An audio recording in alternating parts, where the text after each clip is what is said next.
All right, folks, it's what we've been waiting all year for. It is time for Super Bowl 60. We've got the New England Patriots and the Seattle Seahawks, a rematch of a recent Super Bowl. Let's see how this all breaks down. You're going to want to stay tuned for our Super Bowl 60 Best Bets and Game Breakdown edition.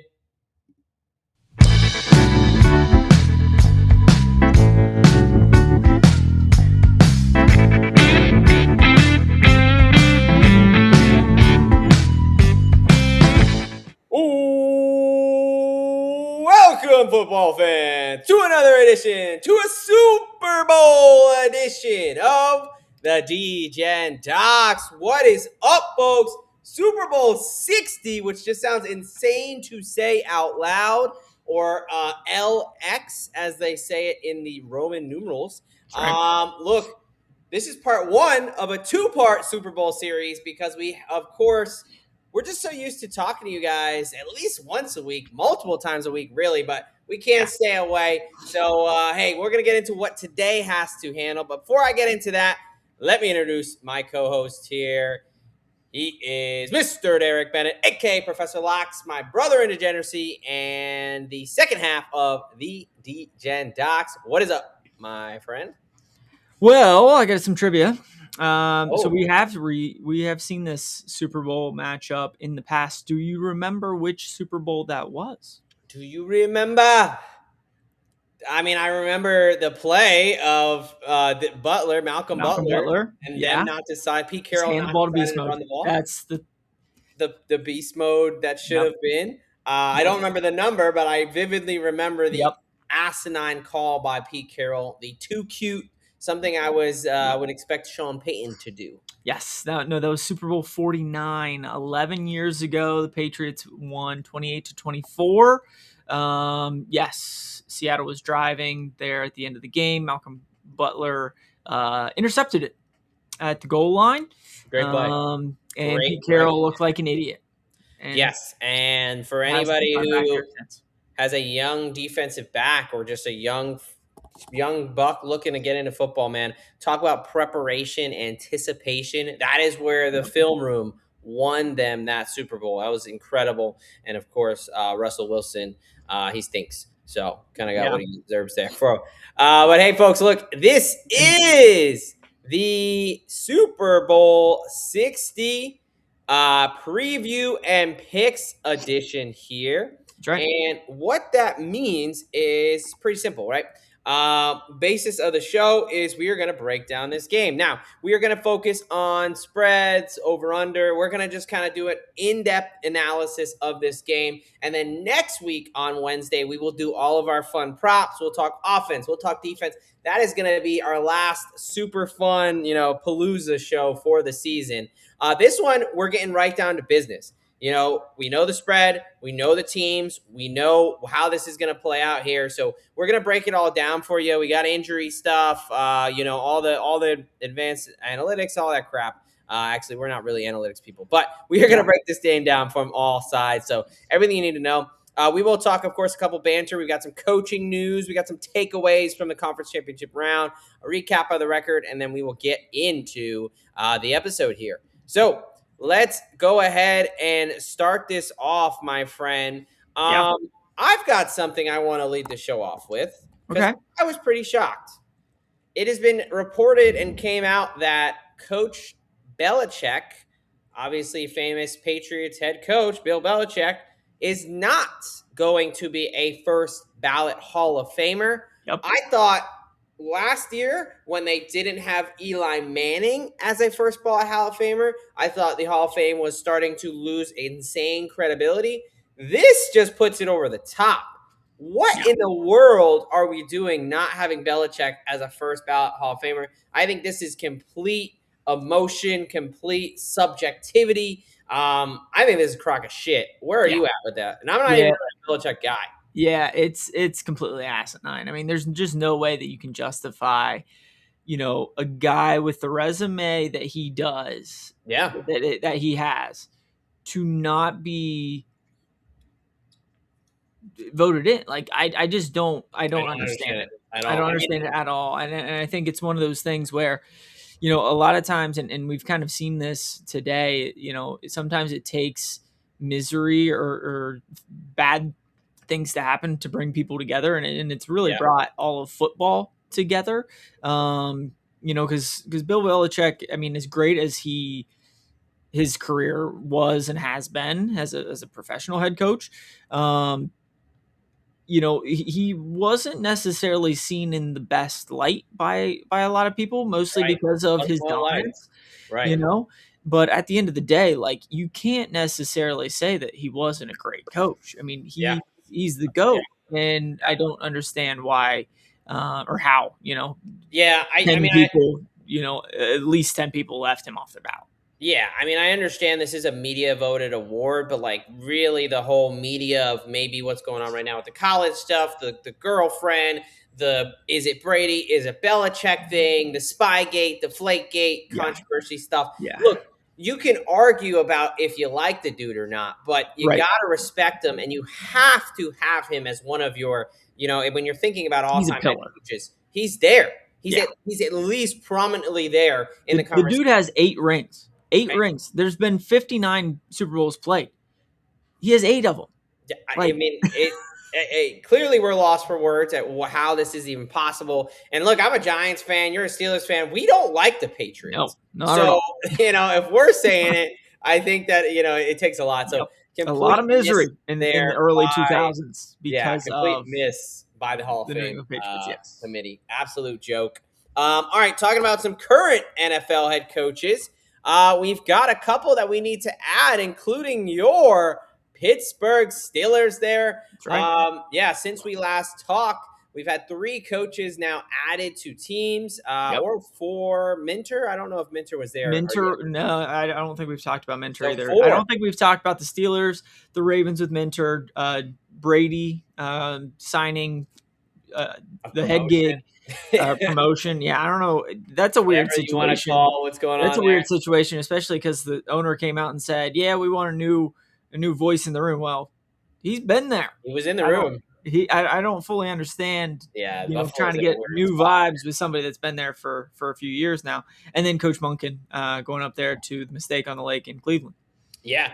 Yeah, but look, I'll start with you. Where are you at with McCarthy going to your Steelers there? Yeah, no, when Coach Tomlin first stepped down, I thought as most Steelers fans would think, they're going to go for the young up and coming defensive buck that they Shula. have over the last three hires, and they've only made 3 hires in the past 60 years.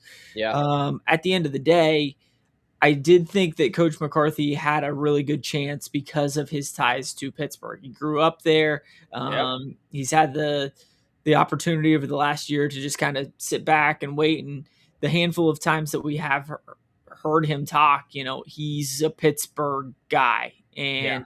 And, I think at the end of the day, their defense is what it is. The offense has been the struggle over the past 10 years. And Yeah. Coach McCarthy is an offensive guy, and he's had success both in Green Bay and in Dallas on the offensive side of the ball. I mean, you Regular can't season. necessarily say that, besides, Dak going down via injury, that Dallas hasn't been a really solid offense over the past 4 or 5 years. Yeah. So I do think, it'll be interesting to see what they do personnel wise, with Will Rogers come back with his I was going to say, old do head you think coach. Rodgers comes back? Because when Tomlin left, I thought it was completely off the table, but now you Yeah. bring in another ex head coach. I think he's the only person that Aaron Rodgers would come back for.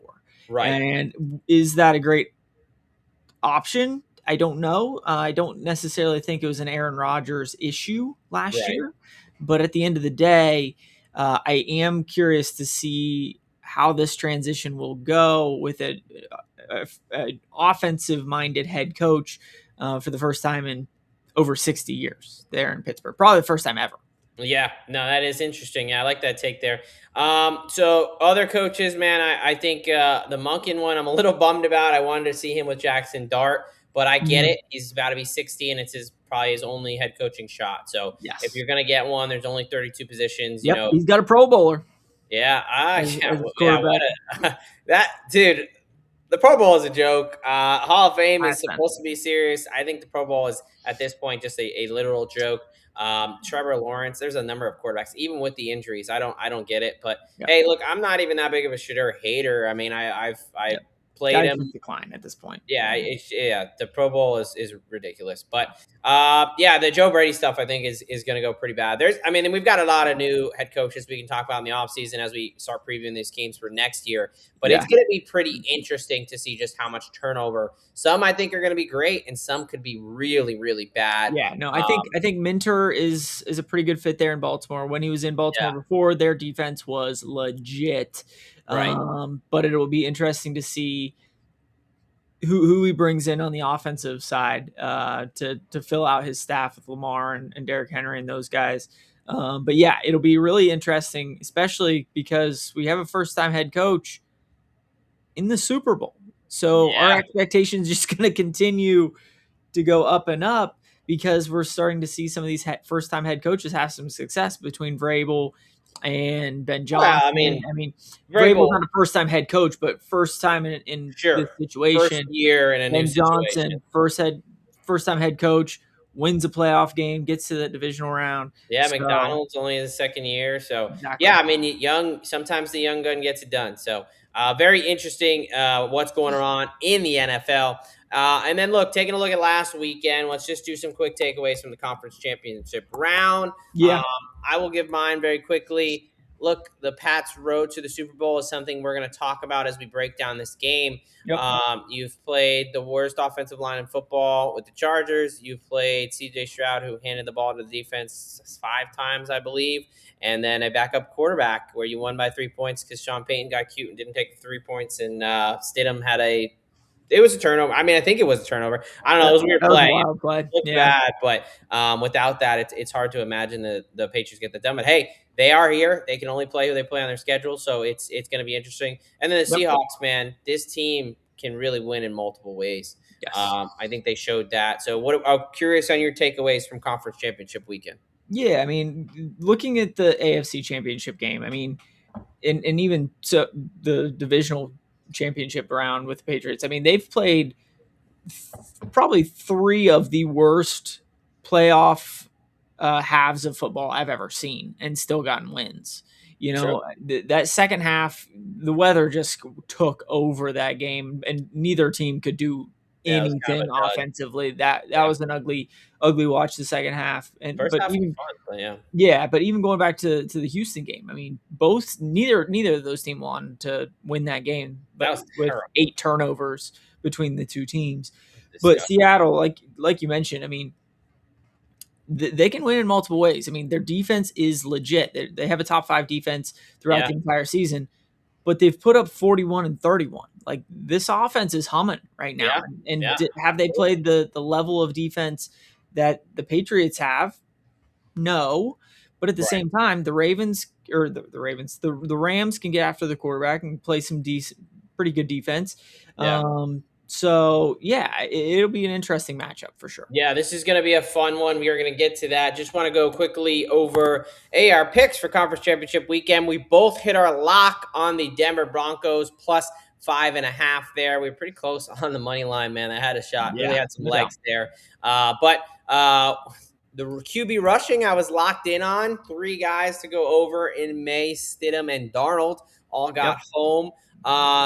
You had a bit of a better day. You were 2-0 on the game picks and 6-3 overall on the picks you gave out. So hopefully you were listening more to Derek, but we both did give you the Broncos as our lock of Yep. the week.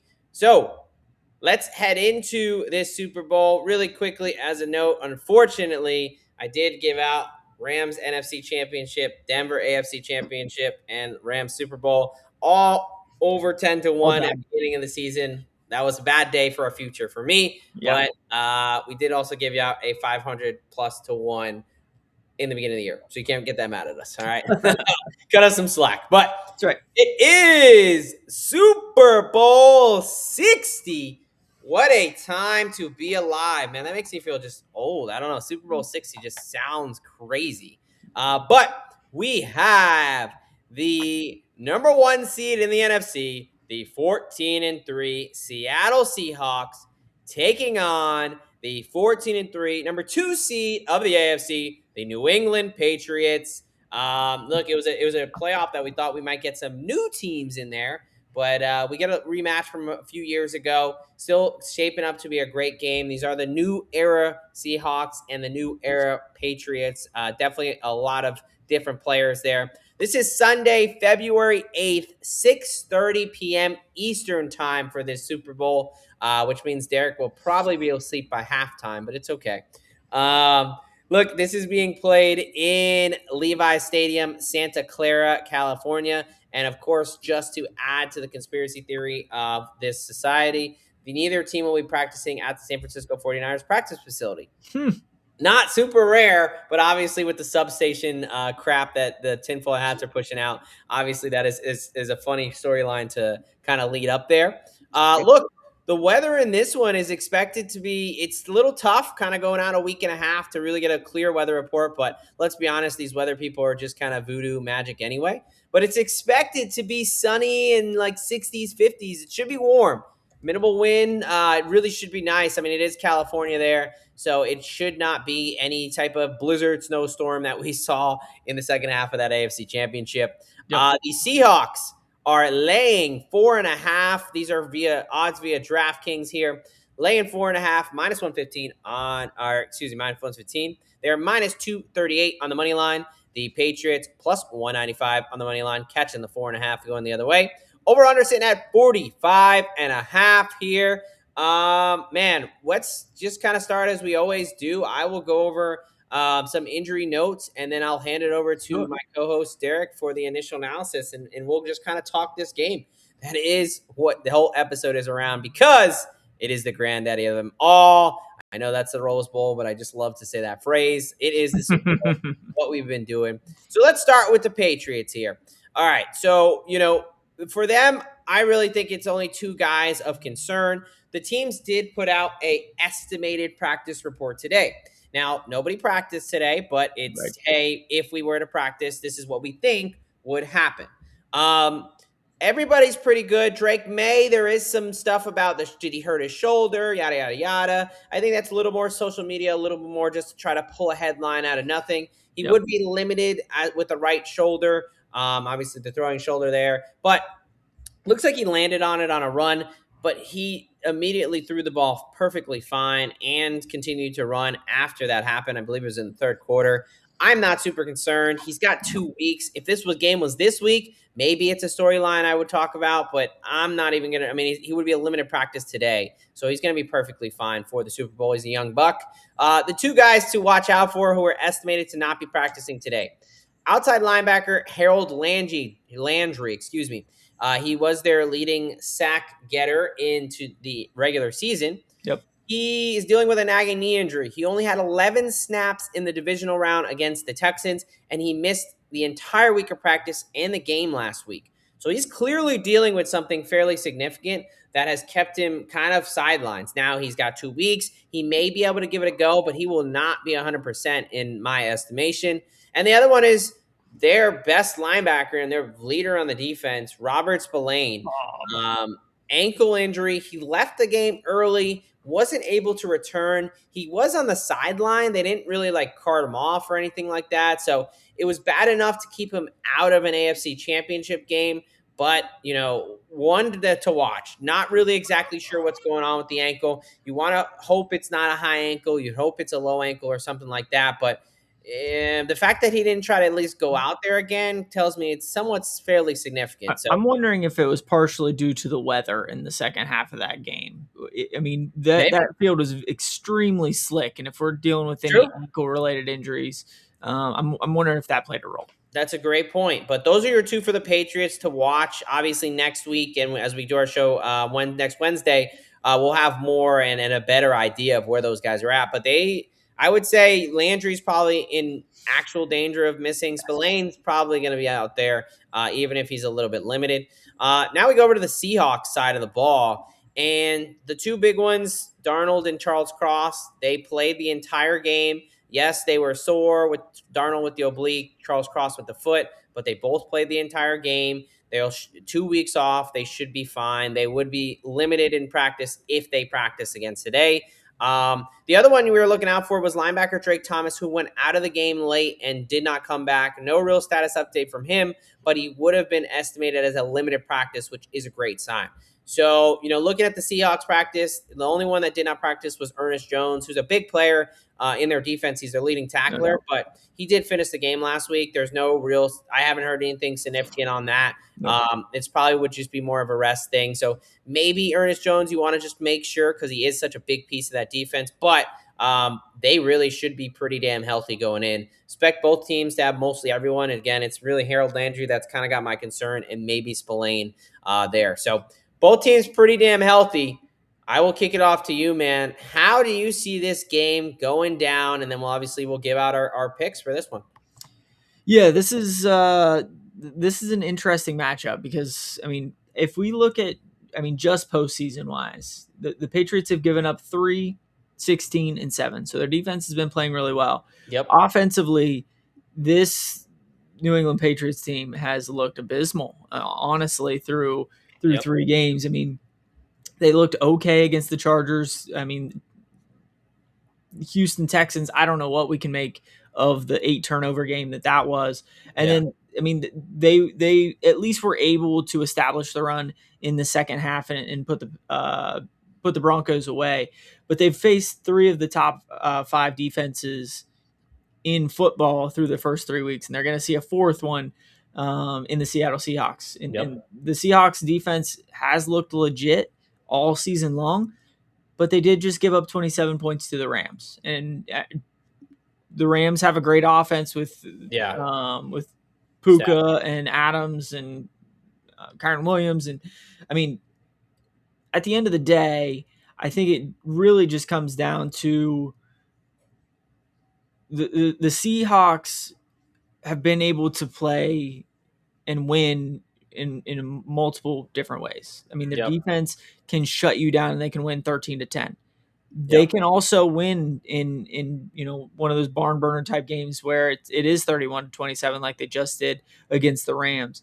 So I went back and forth on a side with this one just because I do think that the Patriots have a little bit of a coaching advantage. I think the way that they have been winning has been just playing smart, conservative football and finding ways to win. But at the end of the day, I don't know if I can trust Drake May in his second year and that Patriots offense to find enough ways to continue to move the ball against the Seattle defense. So I do like Seattle in this one. So I will take Seattle laying the points. And then I do like the under in this one as well. I don't think there's going to be as many points scored in this one just because both defenses are playing at a really, really high level. And at the end of the day, I still can't fully trust Sam Darnold. And I can't trust Drake May either. So, I don't think that there's going to be a ton of points scored. So give me the under 45.5. And Seattle laying the points. Yeah, look, I love Seattle here, and I understand. You could say that everyone's going to be on it. It's the Super Bowl; everyone's going to be everywhere, man. It's going to be really tough to be the whole fade the public, whatever. There's millions of dollars. I'm probably going to be billions of dollars being bet on this game, so it's a little bit tough to get into that angle. So I'm just going to go with, I think Seattle is just a clearly much better team. I think that a lot of their close games have came against the Rams. I think the Rams kind of had Sam Darnold's number. Obviously that was a shootout last time. It was last week, and then obviously in the overtime game, 38-37, and then they let up 27 to them. But you look at the other games, they beat San Francisco 41-6. They beat San Francisco 13-3. That's the San Francisco team that beat the Eagles at Philly, right? They beat Carolina, another playoff team, on the road. They beat them 27-10. Atlanta 37-9, who Atlanta gave New England fits, right?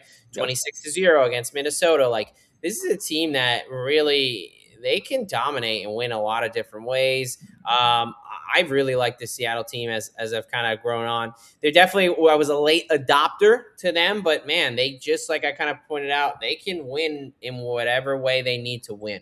Yes. So I'm not afraid of laying the 4.5, because when I look at the Patriots, yes, obviously talking about their schedule is kind of the easy out, but it does need to be addressed. I mean, it Yeah. is a situation where they've had a much easier path, and they are going to play a much better offense. They're going to play a much better offensive line, and an offensive, like they played Denver last week with a really good offensive line, but they had their backup quarterback. And then Right.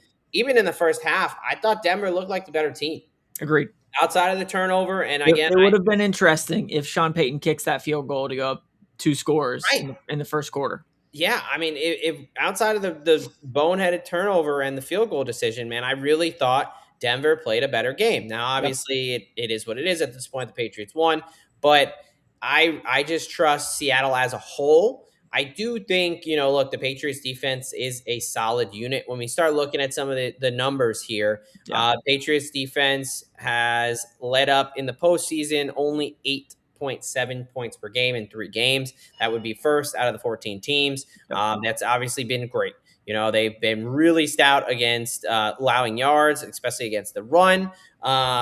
And the offense, meanwhile, has only put up 18 points a game, and Yep. that's good for 11th out Yep. of the 14 And teams. Drake May's only thrown for about 175 yards a game. I mean, Yeah, they have looked abysmal against teams that have some weaknesses. Now, their weaknesses haven't necessarily been as much on the defensive side. They've had issues offensively with offensive line issues right. or backup quarterbacks, but or just turnovers in the game. But yeah, no, I completely agree. And this is clearly the best offense they're going to have played. I mean, Seattle, I know it's only 2 games, but in the Yep. postseason, they're averaging 36 points per game, over 330 yards. Yep. And even in the regular season, they averaged 28.4 points, which was good for third best in the NFL. Yep. Like, this is going to be by far the best offense that they've played in a long time. I mean, I think you would probably have to go back to, all right, so Denver with the backup, Houston and that terrible offensive line, LA with that terrible offensive line, The Dolphins, the Jets, good maybe luck. the Ravens, but the Ravens, that was a game where Lamar Jackson Probably went out. probably Buffalo. Buffalo, yeah. I mean, that would be, yeah, probably. And I still In week think I would 15. take Seattle's offense over Buffalo. So Yes. I don't know if they legitimately played as good of an offense as they're going to see. Yep. That can beat you in multiple ways there. I think they've been taking advantage of some bad, definitely offensive line and some bad play there. I Yep. look at the turnovers too. Turnovers have been interesting because if you look at the regular season, the Patriots are +3 on the turnover margin with 19 takeaways and 16 giveaways. And the Seahawks are -3. They had 25 takeaways, but they had 28 giveaways, which was a ton, right?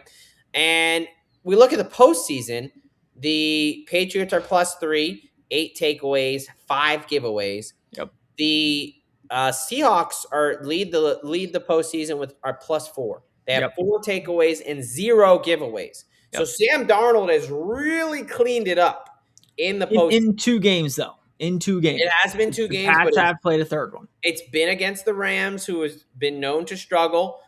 Good job, Sam Darnold. Thumbs up. And, against the 49ers defense that Salah had them acting opportunistic, right? Yep. And it's the Drake May fumbles, man. It's a real problem. Will Yeah. Campbell, like this defensive line, it is very hard to run against this defensive line. Yep. During the season, they only allowed 91.9 rush yards, third best in the NFL. So I think that Will Campbell is a big liability, and I think turnovers could be the difference. Both these teams are good in the special teams, though. Both have 3 touchdowns on the year in special teams returns, so they both do have good special team units. So not a huge advantage. Like the Rams, that's a huge advantage, right? Against the Rams. And we saw it come to fruition there. So I am on Seattle with you. I am also going to take Seattle -9.5. Take a little bit of an alt spread here at +190. I understand the Super Bowls traditionally are fairly close, but we just saw it with Philadelphia when unfortunately, we had to suffer through them beating the living shit out of the Kansas City Chiefs last year. When you look back, you go back to 2021, the COVID year where Tampa Bay 31-9 over Kansas City. Kansas City 31-20 over San Fran. It was a 10-point game. New Patriots versus the Rams back in 2019. So it can happen, right? And I just think we're going to see a little bit of a lopsided game. Now, I don't mind your underplay. Speaking to the total, I was kind of leaning that way, but I do think there is a chance that Seattle puts up some points. So the way I played it was New England Patriots team total under. You can go 20 and a half at minus 122, or you can go under 19 and a half for plus 112. Obviously 20 is a key number. Sure. I played them both, but when you look at, they put up 10 points against a good Broncos defense. They put up only 16 against LA, and they put up 28 against a good Houston defense. But again, 5 takeaways. They had a pick. They had a defensive touchdown. Like, that was very skewed. So I think that they were only able to put up those points even with their defense creating such an advantage in such short fields and takeaways and things like that. So, Yep. obviously, other than the Rams, the Seahawks have held their opponents, that's 6-3, 10 against Carolina. So they really have kind of been putting the clamps on everybody. It's just they kind of got over the Rams hurdle a little bit. And I think that was the one thing that might have been stopping this team. And I don't see the Patriots, playing to that level and getting it done. And I think it is of note that, Drake May's a young quarterback, second year in the league. This is his first playoff experience. I think that inexperience really starts to show up. He really hasn't played well this playoffs. He's kind of gotten bailed out by everything. He hasn't had to do a lot, which is fine. And it'd be one thing if he wasn't doing a lot and not turning the ball over. Right. But that's not been the case, with the 5 giveaways there, and a lot of them being fumbles. So, man, I think this is going to be a really fun game. But ultimately, looks like we are both on the Seattle Seahawks and don't like for there to be a ton of points scored. You taking the under 45.5, and I'm going to be on the Patriots team total under. Yeah, and going back to your all, I don't necessarily mind that either. If we remember Seattle's one win, they blew out the Broncos 43-8 against the Peyton Manning squad. Peyton Manning, that was over from the that was one of the, if not the most lopsided Super Bowls in Super Bowl history. But I think overall, to your point, I do think that Seattle can put up some points against the Pats. I just don't think the Patriots are going to be able to hang with them. I really think that defensively, Seattle is going to be able to lock them down a little bit, just how the Broncos did, just how the Chargers did. And at the end of the day, I could see this being a 28-10 game. Kind of.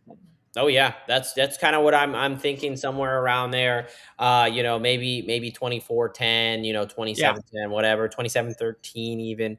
Sure. Something like that where it does go under, but the Seahawks have a little bit more of that offensive output there. They've really been able to find the run game too. With Kenneth Walker. It was kind of the Kenneth Walker show. Obviously, we'll get into all the props. And Ramondre Stevenson has been able to, but to your point, this Seattle defense is a different stop the run. This is a different defense. I think Drake May is going to be forced to actually having to do something, and that might not be good. I know he's had a great year, and he's looking really good as a second-year player, but he's had problems with some turnovers, and let's be honest, he's just not played very good in the playoffs. Under the bright lights, is that conservative style of play going to be enough? Yep. Absolutely. Yeah, I could definitely see these teams coming out and definitely having a feel-out period for the first quarter. I could definitely see a pretty boring first quarter, I'll say that. So, right. All right, we are going to talk plenty more about this game next week. We are going to have props, anytime touchdowns, defense, sacks, tackles. We are going to have it all for you, and especially because the Super Bowl, you can bet basically anything. So, this was our look. We got to get it out here. One, we got to get in your ears. We don't want you to forget about us, but we need to talk about this game because injury and everything, we kind of know who's going to be out there, what these teams are. Not a whole lot's going to change. And we'll see where the number will go. I'm not sure. I mean, I know it opened very briefly at 3.5, kind of got bet around a little bit, kind of almost went to 5 and is now staying around at 4.5. I'm not sure if it'll get closer. I could definitely see people talking themselves into the Patriots, but if you want, for a while. I could see it jumping up to 5, but I think it'll stay pretty close to where it is. Yeah, I mean, there's obviously it's a Super Bowl, and Patriots are a very popular team. There's going to be support from the Bostonians, the mass Right. holes as they call them. So, And but hey, man, some of us just remember the Patriots and the way that they ruled football for 20 years. So. unfortunately, yes, that is very true. All But right, yet the brother. guy that was in charge isn't in the Hall of Fame. So. Yeah, what a joke that is. You got anything for the people before we get on out of here, man? Not a whole lot. I mean, we started the statement games Yep. sponsorship thing. Yep, that'll We're be going to be back throwing next that week. back out there again next week with a little bit more cash available. So you'll definitely want to check that out. If you haven't liked and subscribed all over the place, please do so. Because again, we have statement games offering up $100 if somebody can get all 10 props right. You just have to subscribe and Yeah, we will go comment over. and comment after the next video. Yeah, we will go over all that again. We will bring back the statement games contest. Yeah, See if anyone can take our boss's money. that's We right. would be happy to facilitate that. So, look, man, you guys have been great all season, as Derek said. We would appreciate any likes, subscribes, tell a friend. We don't have a big advertisement department. It's word of mouth, baby. So, if we've hopefully won you some money this year, first, come join us next week. Very fun episode. I have a feeling the whiskey will be flowing on that one because it's the last NFL show of the year. Right.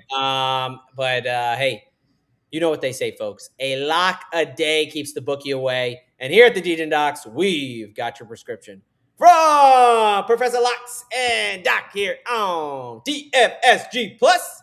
We are out of here.